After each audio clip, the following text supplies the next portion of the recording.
All right, ladies and gentlemen, you are welcome to another great episode on your favorite political talk show, The Truth with Ben Jokes.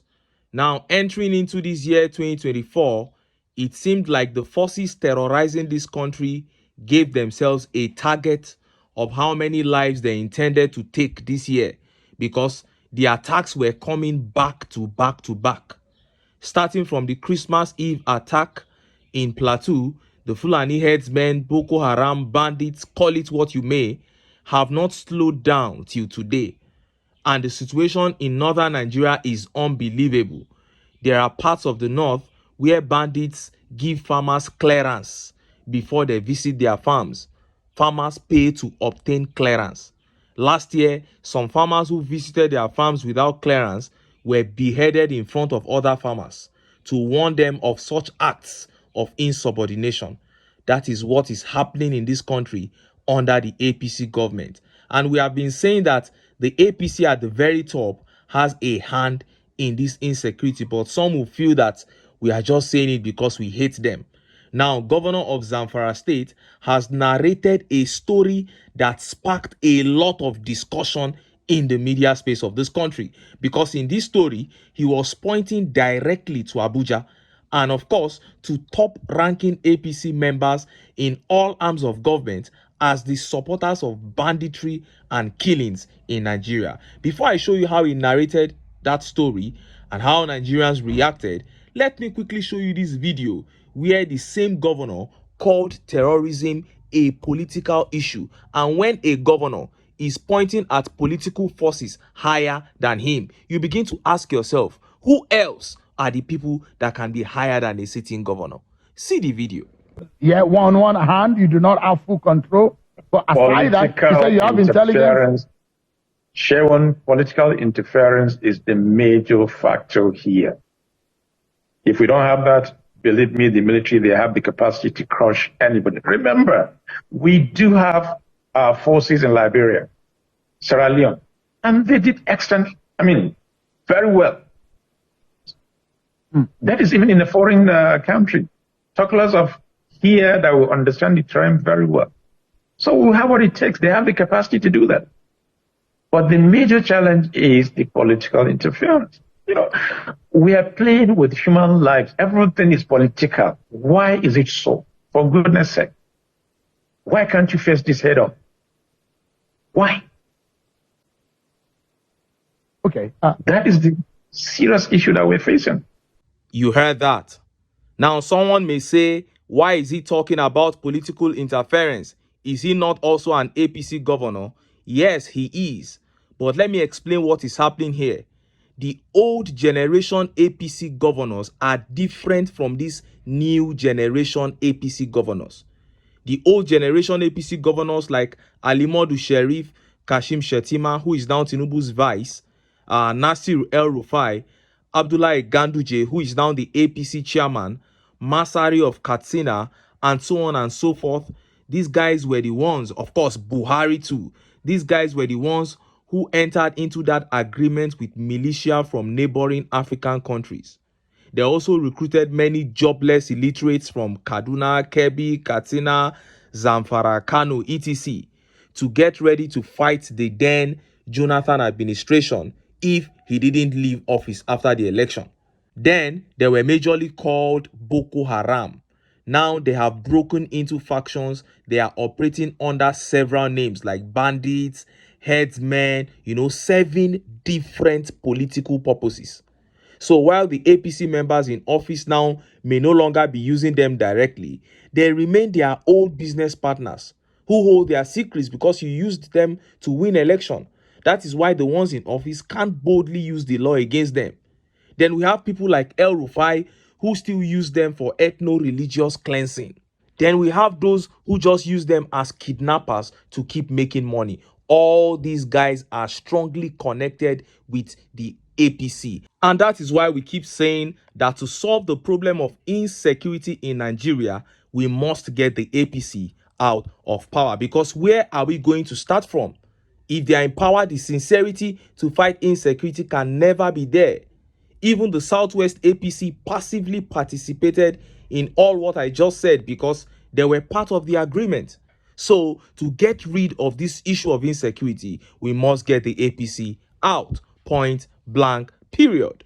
Now, let us look at that story narrated by Zamfara State Governor. This was where he pointed directly at ABUJA and the top APC members in all the arms of government. Look at how the papers reported it. Powerful Nigerians aided release of bandits who confessed to killing people after their arrest with weapons in Zamfara. Governor Dauda laments. The governor of Zamfara State, Dauda Lawal, has lamented that some powerful people in the government are backing terrorists in the country. The governor stated this while speaking at the Zamfara State High Court of Justice, narrating how some terrorists arrested by his government were released on bail by the court in Abuja despite making confessions. He said the arrested terrorists had confessed to killing many residents and were caught with guns and other weapons. He said after their arrest, his government handed them over to the appropriate authorities for prosecution. However, the governor said he was sad when he realized some powerful people in government were backing the criminals, which made the court to release them on bail. We arrested the bandits and they confessed that they killed people and had weapons in their hands. We handed them over to the authorities and they were taken to court, the governor said. He continued, however, we received news yesterday that they were granted bail in Abuja. They have already freed them. There is assurance that if they bring them to court, they will be freed. What will happen to you will happen to people closer to you and your loved ones, and you will be watching. If I don't perform my role as governor, God will ask and God will be angry with me. We will arrest bandits and someone sitting in his house will order they should be released. Who knows who will be the next victim of banditry? And look at how Nigerians reacted. Look at some of the tweet reactions. ABUJA here says, even the governor's hands are tied because all the power resides with a monarch within Aso Rock. And Natural here says, Governor, please name these powerful Nigerians. You are the chief security officer of your state. That is true. And Mike here says, are these powerful Nigerians nameless or faceless? Are they bigger than the government or are they the government? That is the big question. Are they bigger than the government or are they the government? Use your tongue to count your teeth. And in other news, Tinubu's government drops tax charges against Binance executive Gambayan after US lawmakers pressured Biden. Bola Tinubu's government has dropped tax charges against Binance executive Tigran Gambayan, held captive by Nigerian authorities. Specifically, the world's largest cryptocurrency trade platform Binance said Friday that the Federal Inland Revenue Service (FIRS) dropped tax charges against Mr. Gambayan. This came barely a week after some US lawmakers accused Mr. Tinubu's government of holding Mr. Gambayan hostage to extort his employer, pressuring US President Joe Biden to intervene in the matter. We are relieved that the Federal Inland Revenue Service (FIRS) have served and filed amended charges today, resulting in tax charges against Tigran Gambayan being dropped, further illustrating that Tigran is not a decision maker at Binance and does not need to be held in order for Binance to resolve issues with the Nigerian government, a spokesperson for Binance said in a statement on Friday. According to Binance, this was the latest development at the court hearing on June 14. It added that it would await the court's ruling on this, discharging Tigran from this matter completely, while commending the FIRS for their diligence and professionalism throughout the process. Meanwhile, Binance called on Economic Financial Crimes Commission (EFCC) to also drop all charges against Mr. Gambayan and allow him to return to his family.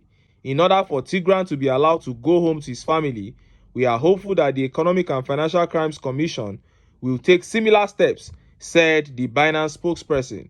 Tigran has been detained for 110 days and his physical health is deteriorating, including a recent malaria and pneumonia diagnosis.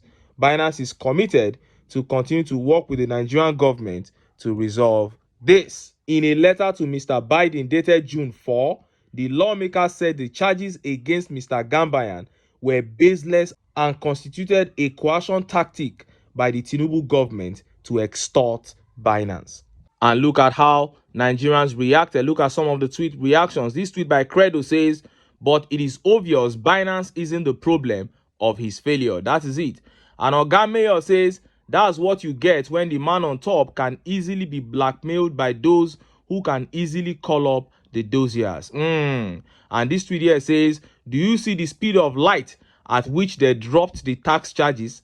Please, are we really a sovereign nation or under those people from the West? If you ask me, who I go ask. With speed of light, they dropped the charges against Tigran Gambayan because the charges were baseless in the first place. These guys are just hanging on to straws, blaming everybody for their failure. But the truth is, they have nothing to offer, and that is clear for all Nigerians to see. But this is the APC. We expect nothing less. They have come to kill, to steal, and to destroy. And until Nigerians come together and take their country back, this is how this country will continue to wallow in hopelessness and abject darkness and poverty. And until then, make I still enter town.